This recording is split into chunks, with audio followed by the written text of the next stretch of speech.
नमस्कार. तर आज अगदी 2 ते 3 दिवस मऊ लुसलुशीत राहणारा शिरा कसा करायचा ते दाखवते. अगदी साधी सोपी रेसिपी आहे, पण हा जो शिरा आहे की नाही या पद्धतीने जर केला तुम्ही तर अगदी मऊ आणि लुसलुशीत 2 ते 3 दिवस राहतो, अजिबात खराब होत नाही. तर त्यासाठी काय काय इथे मी टिप्स सांगणार आहे त्या, तर व्हिडिओ शेवटपर्यंत बघा.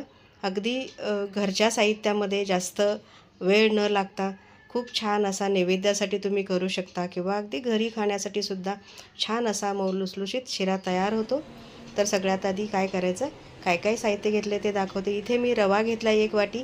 इथे ह्या थोडासा तुम्हाला काळा वाटतो. मी नेहमी रवा आणला की भाजून ठेवते, तेव्हा मध्ये मध्ये असे दाणे आहेत थोडेसे करपलेले. आणि 1 वाटी रव्यासाठी 1 वाटीच साखर घेतली, 1 वाटी तूप घ्यायचं आहे. आणि हे 3 आहेत तर 3 वाटीसाठी 3 वाटी पाणी घ्यायचं आहे. दूध घेऊ शकता 3 वाटी किंवा अर्धं दूध अर्धं पाणी घेऊ शकता. पण इथे महत्त्वाची टिप तुम्हाला सांगते, जर शिरा 2-3 दिवस राहणार असेल तर नेहमी पाण्यातच करावा, दूध वापरू नये. कारण दुधामुळे थोडासा वास यायला लागतो आणि मग आपल्याला शिरा खाता येत नाही. तर शिरा 2-3 दिवस राहणार असेल, तुम्ही प्रवासात नेणार असाल तर पाण्यातच करा. पाणी मात्र छान उकळवून कसं घ्यायचं ते पुढे दाखवते तुम्हाला मी. अगदी खळखळून पाण्याला उकळी आली पाहिजे इतपत आपल्याला हे पाणी उकळून घ्यायचं असतं. आणि मग तुम्ही पटकन करणार असाल किंवा देवाला जर प्रसादाला करणार असाल तर मात्र दूध वापरलं तरीही चालेल. की बघा मस्त असा हा शिरा तयार होतो. खूप सोपी पद्धत आहे. फक्त प्रमाण कसं घ्यायचं आहे ना, तेच आपल्याला लक्षात आलं पाहिजे. प्रमाण हे खूप महत्त्वाचं आहे शिऱ्यासाठी. अगदी किलोचं घ्या किंवा वाटीचं घ्या, पण अगदी ठराविक असं हे प्रमाण असतं.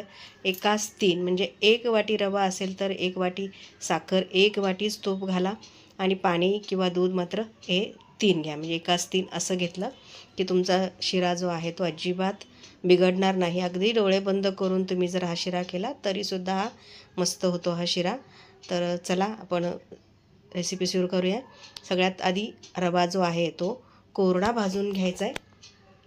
अगदी 2 ते 3 मिनिट छान कोरडा भाजून घ्यायचा मंद गॅसवर. छान फुलूसपर्यंत भाजून घ्यायचा. रवा थोडासा भाजायला वेळ लागतो आणि तुपामध्ये भाजला की कळत नाही आपल्याला रवा कितपत भाजलेला असतो. त्यासाठी थोडासा कोरडा भाजून घ्यायचा. तसाही हा रवा मी आणून डब्यात भरून ठेवते, तेव्हा अगदी थोडासा गरम करून किंवा अगदी अर्धवट भाजूनच ठेवते. त्यामुळे काय होतं, जाळी लागत नाही त्यामुळे, आणि महिनाभर अगदी तो रवा तुमचा राहतो. तर रवा छान 2 ते 3 मिनिट भाजून घेतला की मग तूप घालायचं आहे. जेवढा रवा तेवढंच तूप घाला. साखर थोडीशी कमी जास्त करू शकता,